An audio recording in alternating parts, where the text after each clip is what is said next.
सभी उपस्थित भाइयों बहनों, आज के इस आयोजन के अवसर पर अभी हम सबको आदरणीय भैया जी का योग्य मार्गदर्शन प्राप्त हुआ है। मैं लखनऊ आगमन पर उनका हृदय से अभिनंदन करता हूं।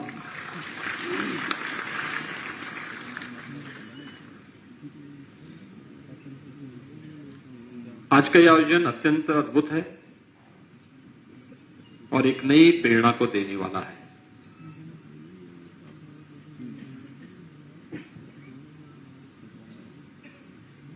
स्वामी विवेकानंद जी ने एक बात कही थी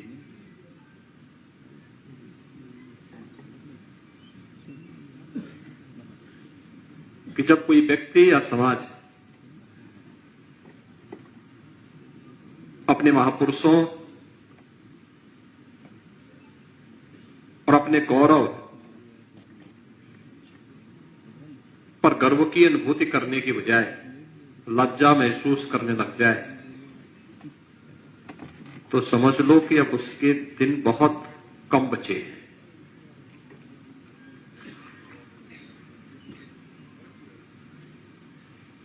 और ये बात अचानक स्वामी विवेकानंद जी ने नहीं कही।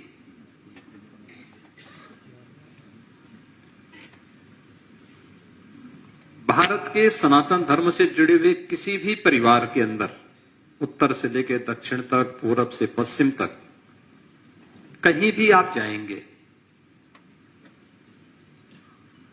उस परिवार ने कभी रामायण पढ़ी हो न पढ़ी हो, लेकिन पारिवारिक परंपरा में कथा और कहानी के रूप में मां अपने बच्चे को कोई कथा सुनाती है तो राम और कृष्ण की कथा सुनाती है। वह दृश्य बचपन से ही एक बच्चे के मन में अपना प्रभाव छोड़ती है।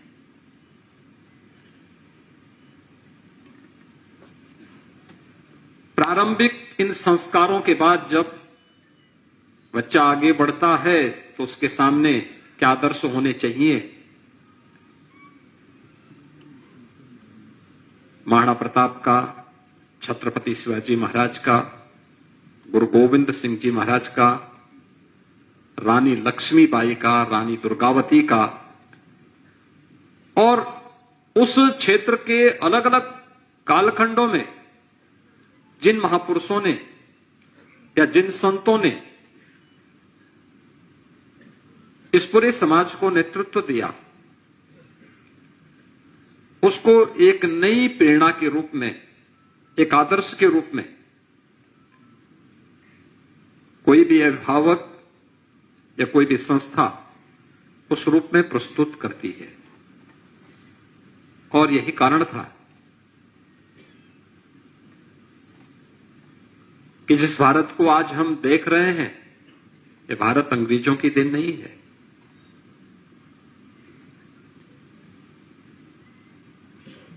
आज से हजारों वर्ष पहले भी जब भारत के बारे में, जिस भारत को आज हम देख रहे हैं, एक राजनीतिक भारत होगा, लेकिन इससे भी बृहत्तर भारत जो एक सांस्कृतिक भारत के रूप में दुनिया के अंदर था, जिसे हमारी स्मृतियों ने, जिसे हमारे शास्त्रों ने एक मान्यता दी।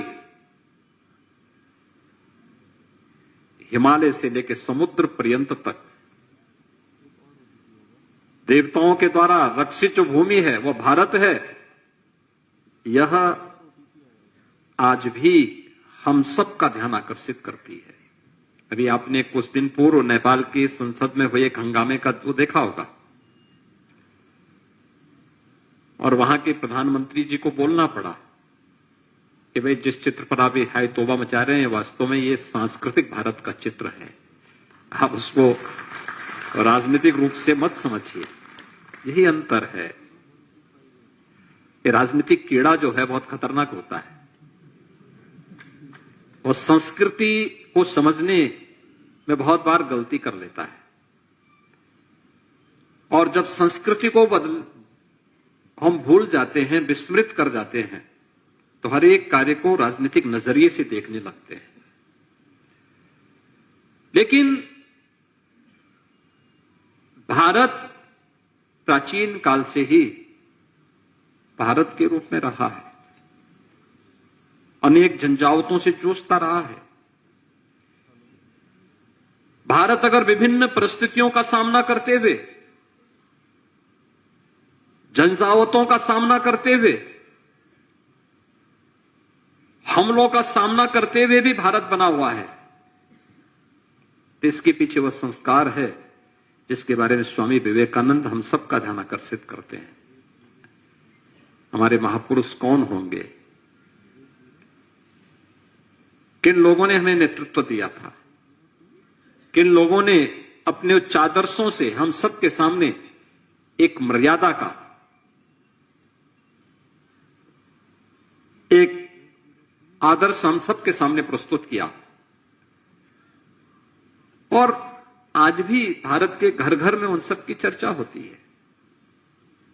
उन लोगों ने भले ही वहां पर उस क्षेत्र में नहीं गए होंगे, लेकिन कोई भी मां बड़े गौरव के साथ उन आदर्शों को अपने बच्चे के साथ जोड़ करके उसके भावी जीवन को आगे बढ़ाना चाहती है। और यही सब कुछ हम सबको देखने को मिला है। ये भारत तब भारत बन पाया है, ये भारत तब भारत की इस यात्रा को, बृहद यात्रा को लेकर के आगे बढ़ पाया है। अलग अलग कालखंड में सत्ताएं आई होंगी, गई होंगी, लेकिन भारत की मूल आत्मा कभी भी अपने सत्व से विचलित नहीं हुई,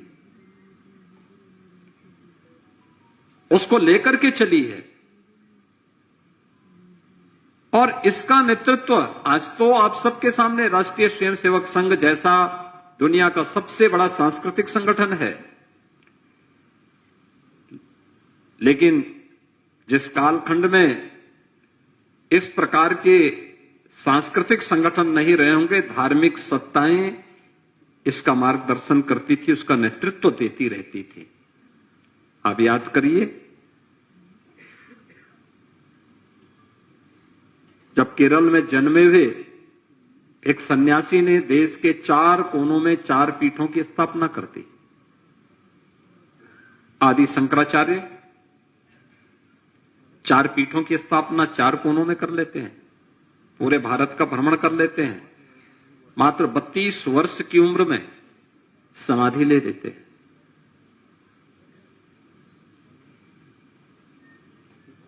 उस समय भारत के अंदर एक सत्ता तो नहीं थी, राजनीतिक इकाइयां अलग अलग थी, राजे रजवाड़े थे, लेकिन धार्मिक सत्ता अपना कार्य कर रही थी। और कहीं भी उसके लिए राजनीतिक सीमाएं बाधक नहीं थी।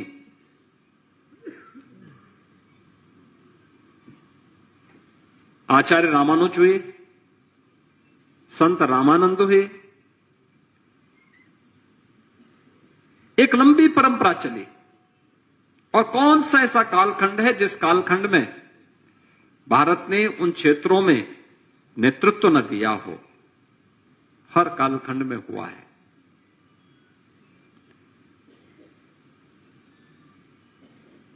हमने उसको बुलाने का प्रयास किया, हमने उसको विस्मृत करने का प्रयास किया।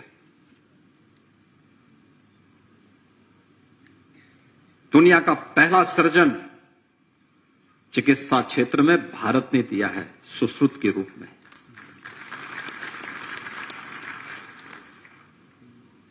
विमानकी शास्त्र की चर्चा जब होती है तो राइट ब्रदर्स की बात तो सब करते हैं, लेकिन महर्षि भारद्वाज की कोई चर्चा नहीं करता, क्योंकि हमने भुला दिया। एटम बम की चर्चा तो सब करते हैं, उसको बनाने वाले आधुनिक वैज्ञानिक का नाम भी सब लोग याद करते हैं, लेकिन परमाणुवाद के बारे में उस थ्योरी को देने वाले महर्षि कणाद की कोई चर्चा नहीं करता, क्योंकि कभी हमने बताया नहीं। कभी हमने लोगों को ये बताने का प्रयास नहीं किया।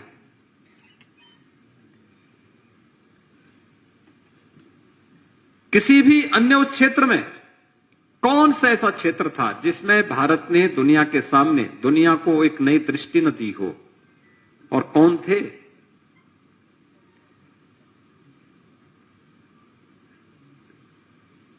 भारत ने किया था। हर एक क्षेत्र में उस नेतृत्व को आगे बढ़ाया था।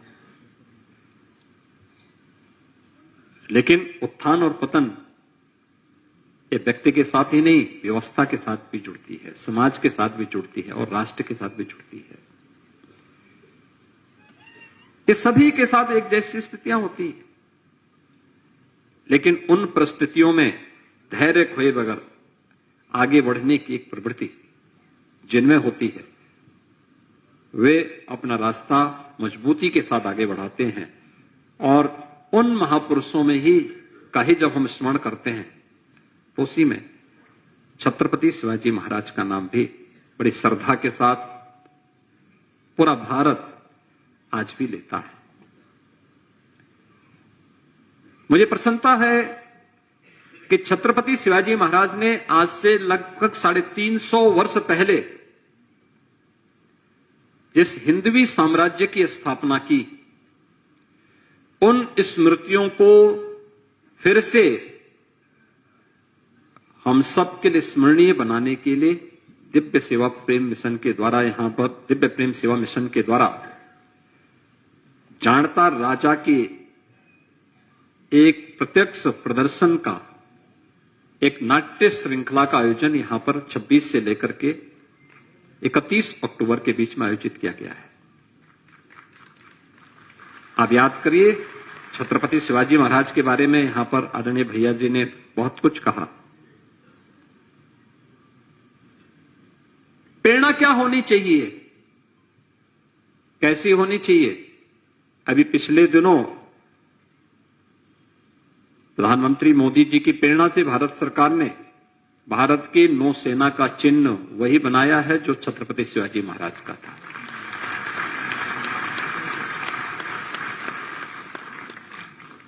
अब याद करिए,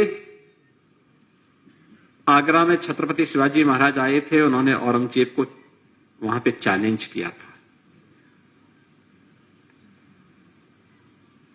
और यहां पे पिछली सरकार आगरा में औरंगजेब के नाम पर उनके स्मृतियों को सजोने के लिए एक मुगल म्यूजियम बना रही थी।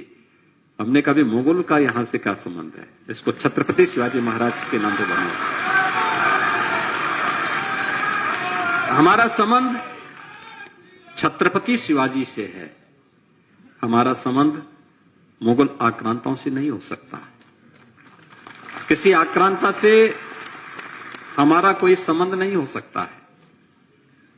और उस कार्यक्रम को हम लोगों ने वहां पर उस रूप में भव्य म्यूजियम छत्रपति शिवाजी महाराज की स्मृतियों को सजोए हुए हम लोग वहां आगे बढ़ा रहे हैं।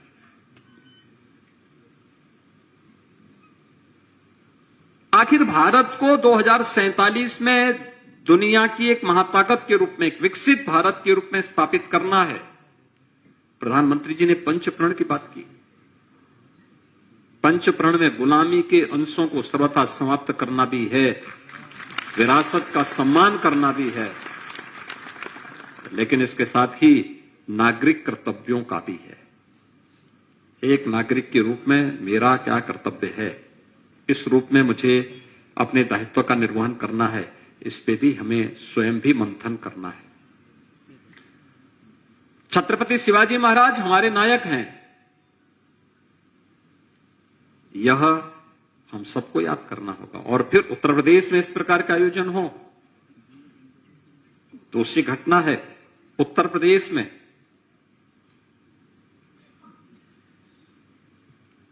डिफेंस मैन्युफैक्चरिंग कॉरिडोर की स्थापना हो रही है, 6 नोड स्थापित हो रहे हैं। भारत की रक्षा आत्मनिर्भरता के लिए 6 स्थानों पर ये कार्यक्रम चल रहे हैं।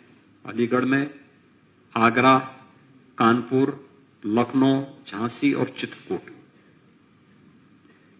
याद करिए, ज्यादातर वे क्षेत्र हैं जहां पे भारत की स्वाधीनता के लिए रानी लक्ष्मीबाई ने और महाराष्ट्र से आई हुई मराठा सेनाओं ने आकर के भारत की स्वाधीनता के लिए विदेशी हुकूमत के खिलाफ लड़ाई लड़ी थी।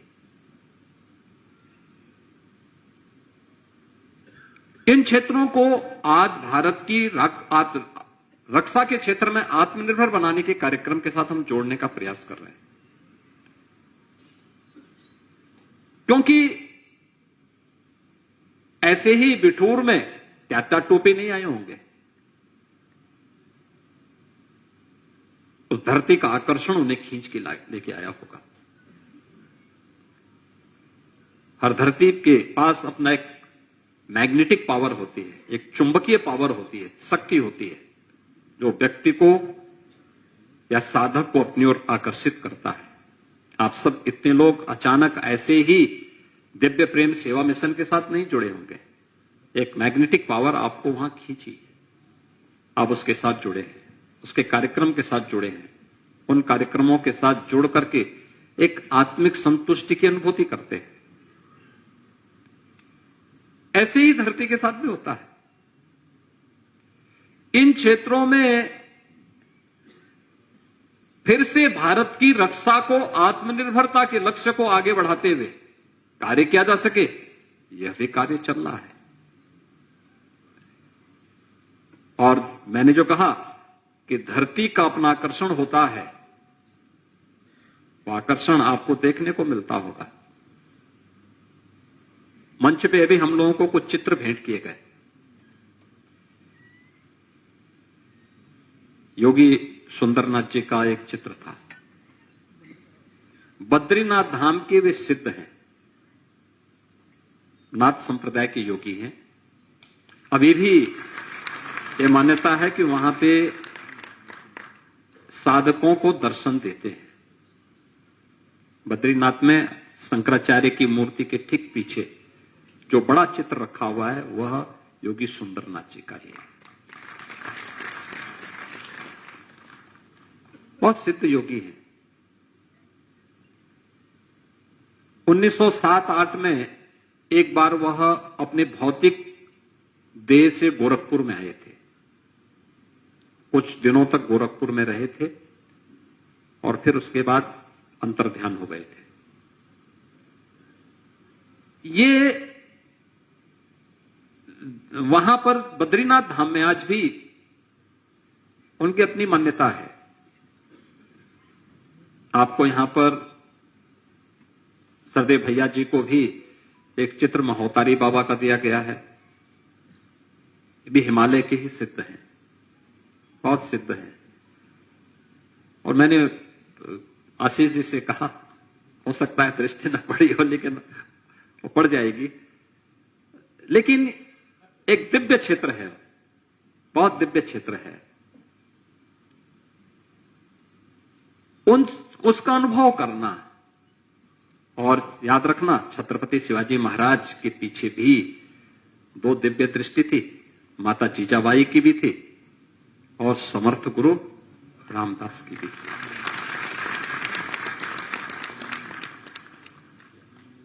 योग्य गुरु मिला तो मुगलों के छक्के छुड़ा दिए थे। विदेशी हुकूमत की चोले हिलाने का काम छत्रपति शिवाजी महाराज ने कर दिया था। जो जिस भाषा में समझेगा उसको उसी भाषा में जवाब भी दिया था उन्होंने।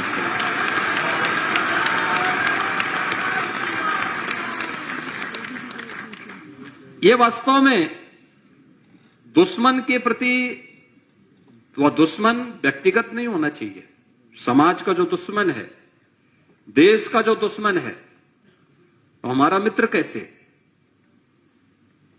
अगर देश के दुश्मन को कोई व्यक्ति अपना मित्र मानता है तो उससे बड़ी भूल तो कुछ हो ही नहीं सकती है।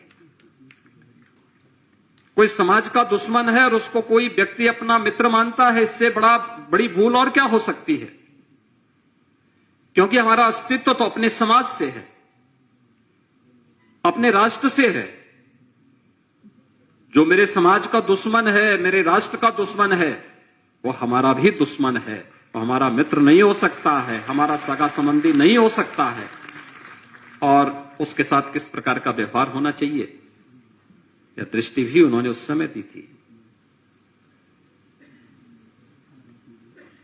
दृढ़ इच्छा शक्ति हो, लड़ने का एक जज्बा हो, उचित रणनीति हो, तो मायने ये नहीं रखती है कि कितनी बड़ी सेना सामने खड़ी है।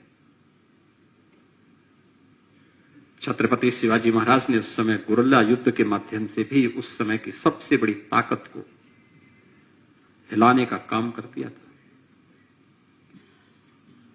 औरंगजेब थक गए और अंत में लड़ते लड़ते वह स्वयं दक्षिण भारत में दम तोड़ गया, लेकिन छत्रपति शिवाजी महाराज का बाल बांका नहीं कर पाया।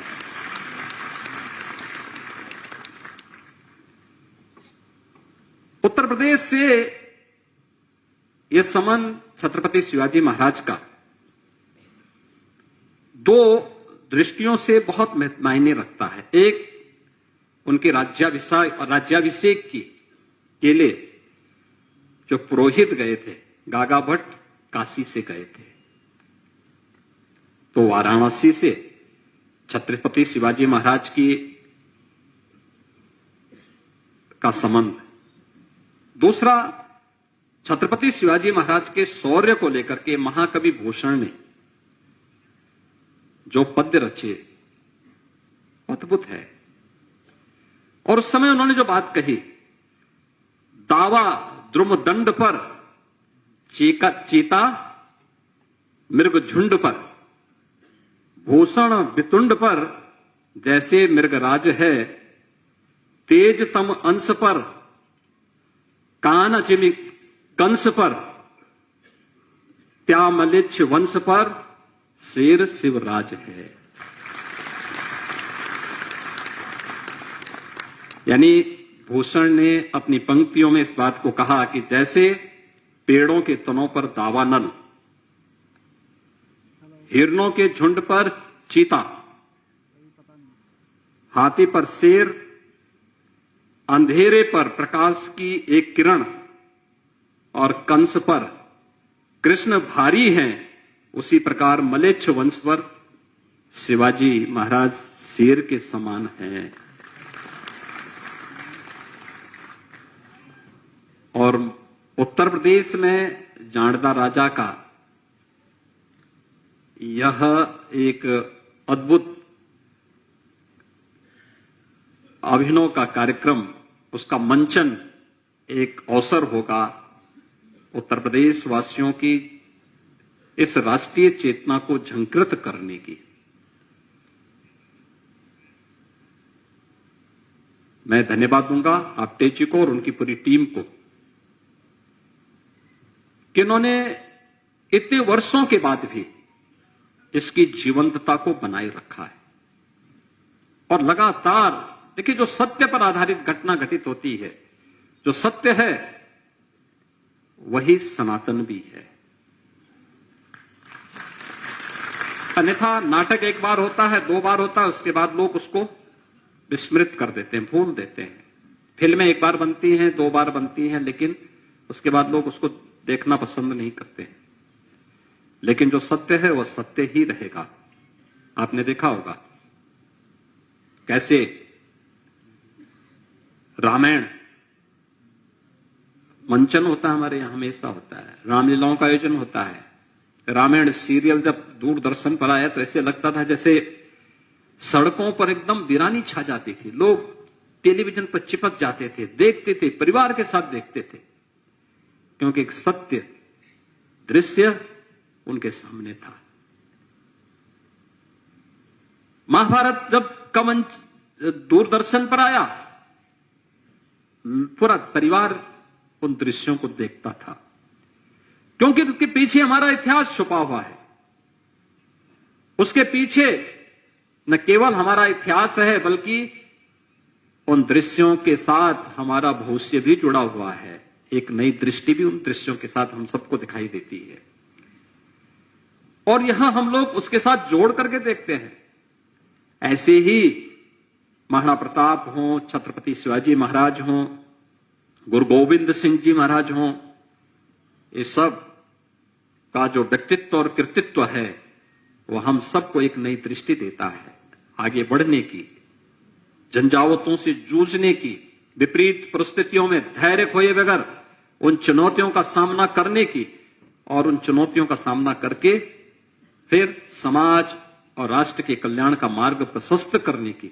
आज इस दिशा में जानता राजा का मंचन अक्टूबर माह में 26 से 31 अक्टूबर के लिए प्रदेश की राजधानी लखनऊ में एक अद्भुत अवसर होगा। दिव्य प्रेम सेवा मिशन इस आयोजन के साथ एक बड़े तबके को जोड़ने का कार्यक्रम बना रही है। वास्तव में ये अद्भुत और बहुत सराहनीय पहल है। समाज को जोड़ना, समाज को अच्छी दिशा में प्रेरित करने का एक प्रयास है। हम सबको इसके साथ जुड़ना होगा। मैं इस प्रयास के लिए आशीष जी को और उनकी पूरी टीम को हृदय से धन्यवाद देता हूं और विश्वास करता हूं कि यहां पर उत्तर प्रदेश के अंदर इसका मंचन बहुत अद्भुत होगा, लाखों लोगों को एक नई प्रेरणा प्रदान करेगा। इस पूरे आयोजन के प्रति मेरी शुभकामनाएं हैं। मैं एक बार फिर से सरदेव भैया जी का उत्तर प्रदेश में आगमन पर हृदय से उनका अभिनंदन करता हूं और आप सबके प्रति अपनी शुभकामनाएं देते अपनी वाणी को विराम देता हूं। धन्यवाद। जय हिंद।